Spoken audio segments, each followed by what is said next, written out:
Hi guys, I'm Cliff, and thanks a lot for watching again. So, in continuing with Nothing in This Book is True, but It's Exactly How Things Are, by Bob Fischel, I wanted to get into the Greys, because that's probably the most talked about alien species that we have here on Earth right now, because they are the ones doing most of the abductions and also basically all of the cattle mutilations.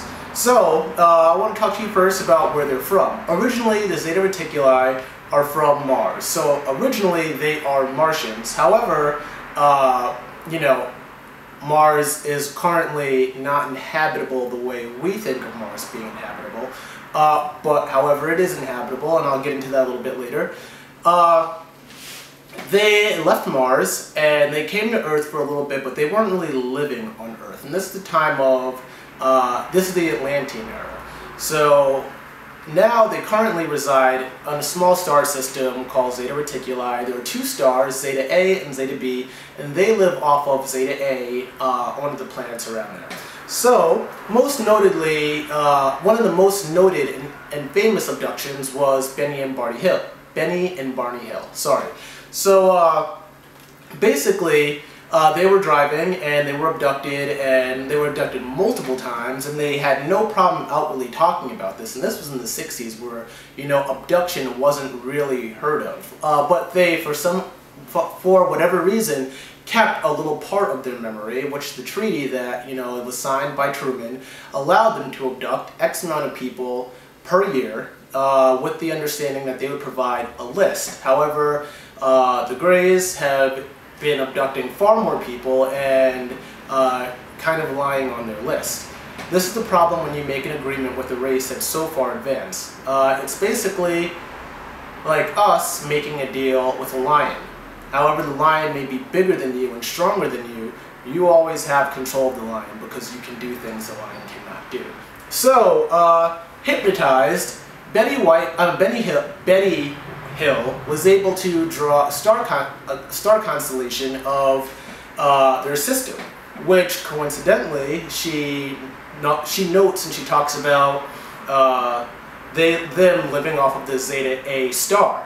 And Robert Lazar, who was a former employee of Area 51, also talks about in a document he saw that they were currently living and residing off of the star Zeta A and Zeta Reticuli. So, just a little bit of information. I want to talk about them physically. Physically, we all know what they look like, so to speak. I mean, they're the typical Martians that everybody sees. They are gray, they have bigger heads, they have brains that are about 2 or 3 times the size of ours, they have massive eyes, they have little noses and small mouths. They are usually, there are a few different types which I'll get into, but the most typical ones, the most common ones, are the ones that are about 3.5 to 4 feet tall, and they are asexual. They do not have sexual organs. I'm not sure if their soul is asexual. Maybe some feel more masculine or some feel more feminine, but I kind of believe that they've grown past polarity, and they no longer see male and female. It's just one, especially since they're asexual. So, but we can't quite understand that, being us. So, anyway, moving right along, being asexual, they no longer reproduce sexually. So, everything and all of them have been synthetically engineered outside of a womb, and that's been happening for thousands and thousands of years now, since right around the Atlantean era, which could have been roughly 1 million years ago, and I suspect even before then. The book doesn't specifically talk about it, but I would think that they naturally have moved further. They've been doing this for much longer than we think. In order for them to give their new babies nutrients, they have to do certain things. And this is what Linda Moulton Howe was trying to get to us. Is that these cow mutilations have been happening because there are certain elements in the cow that they need, and essentially they could get them from people as well. So this is the reason why it's very important to understand abduction and why you should actively know if the government is allowing this species to come in and abduct us, because they're the ones that have been responsible for all the experiments, like the half man, half fish, and half man, half horse. They are the ones that we are nothing but guinea pigs to them. And yes, the Greys can do some miraculous things. A woman in Russia was abducted, and she had a deformed leg, and they returned her thousands of miles away from, about 1,000 miles away from where she lived, and she had they had fixed her leg, but it wasn't her leg, it was a new leg. So where they can do things that could really, really help humanity, they can also do things that really, really hurt humanity. And being neither here nor there, not understanding good or bad, once again, not having a polarity basis of thinking, they do whatever they want to do. So, and if it comes across that there are billions of people on this planet and they need to abduct a couple 100,000, so be it. There are billions of people. So, once again, I just want to talk about some of the things that, they do need.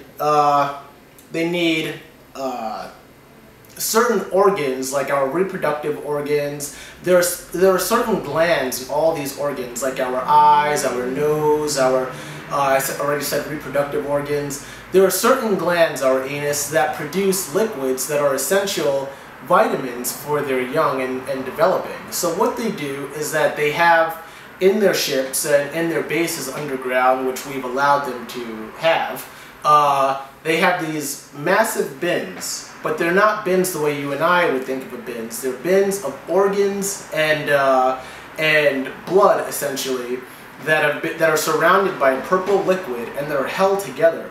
And since the Zeta Reticuli no longer eat tangible food the way we do, they swim in these massive bins and they absorb all of their nutrients that way. So the Zeta Reticuli do eat human flesh. They do not eat it the way we think of eating it, but in order for them to live, they do have to digest in some kind of way, not digest in the way we think about digesting, but they do need to digest flesh and blood. So it's easier to abduct cows, yes, because cows kind of just sit there and then they can be returned.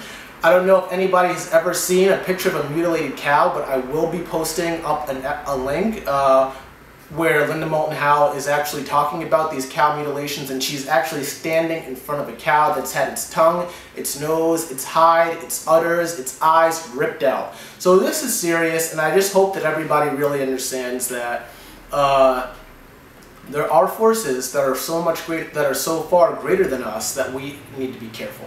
Now, I'm not going to go into the full history of the Zeta Reticuli / Martians / Greys because I'm going to follow the book chapter by chapter, and the book does go further into the Greys and their Luciferian concept. But I do want to talk about, I've already talked about that they have to do the cloning process, and they get their nutrients via blood, which absorbs through their skin. And next I just want to talk about how, sorry, I can't even read my own handwriting. I want to talk about the different types. So we do have, each race has good and bad. Humans have good and bad. There is always good and bad, but all of it is one when you understand that nothing exists really on a polarity basis. And I'll get more into that in the future, within the next chapter, sorry, when I start talking about the Yuga. So anyway, we have two different types, and the original type that we see are technically the servants to the Anunnaki, or the Draconians, however you want to put it. They are two different species, but through all the research that I found, I could not find the exact race that is dominating the Greys. It could be the Draconians, it could be the Anunnaki. I believe it's the Anunnaki, but once again, I cannot be exactly certain which race is dominating the Greys that we typically see. So the Greys that we typically see are subservient, and they find great pleasure coming here to Earth because they have freedom to do whatever they want to do. So that's just little FYI, which is why they want to come here and they want to be here because they experience that freedom. However, they need us. They need us because they've evolved in such a way, in such an unnatural, loving way, that they've lost their Merkaba and they've lost their ability to really love. I'm not saying that they don't understand love and they don't understand compassion. They completely do. However, they do not feel it the same way we do. So you have the Bellatrix Greys, which are the shorter Greys, and they're probably about 1 foot to 1.5 foot.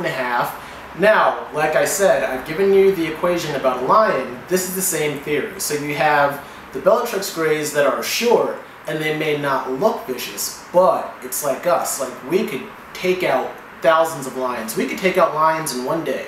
And the lion's bigger than us, stronger than us. Look at what we do to the tigers in India. There are more tigers in Texas, in Dallas, Texas, than there are living wild. So now we have the Orion Greys, and these Greys are the really tall Greys, and they have really long noses. They're still hostile, however, they are not as hostile as the Bellatrix Greys. And these Greys, they kind of just really view humans as a guinea pig, and more specifically, these are the Greys that are really doing all of the cross-breeding of species and making goatfish and making all kinds of different animals, and it's really so that they can evolve better. So it's the same thing. Any human would do it. Actually, we are doing it. Do we know that we're doing it? No. Is it ethical? Absolutely not. How would you like it one day if you woke up half fish? I would be furious. I'd be like, oh shit, I'm a fish now. Like, this is so great. So the thing is that they do not have the compassion or the feelings.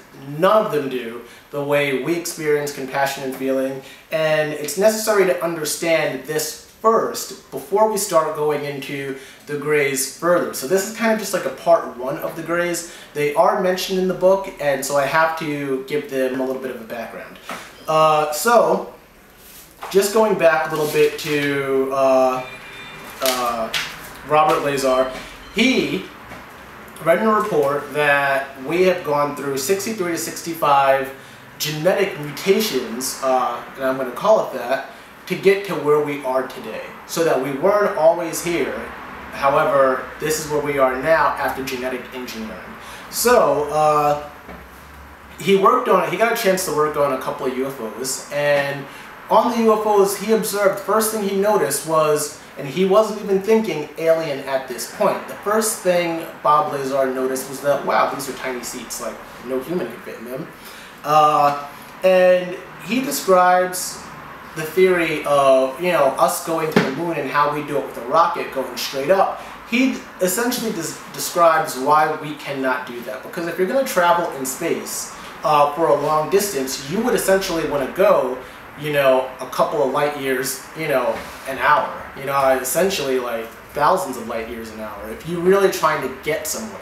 The problem with that is that scientifically, the faster you travel, at that speed, your mass gets bigger, which will eventually slow you down as you become, you know, bigger. Also, you have all these little tiny asteroids hitting you. They're asteroids the size of quarters. They're asteroids the size of, you know, mountains. You have all this potential danger for asteroids, and some of them may be moving faster than your rocket would be moving. So that's the reason why we would not be traveling interdimensional, universally. Not going to say interdimensionally. We will not be traveling universally via rocket. But I want to just leave you with that basic little bit about the Greys, and just know that they are the ones that are responsible for the cow and cattle mutations, and ultimately they are harvesting us. They are harvesting people, so whether you believe it or not, they are harvesting us, and there are other aliens, quote unquote, as well, that also harvest and eat human flesh and need to eat flesh. So guys, thanks a lot. That's just a tiny little bit. Nothing in this book is true, and this is just like extra research that you do in order to read and understand. Alright guys, thanks.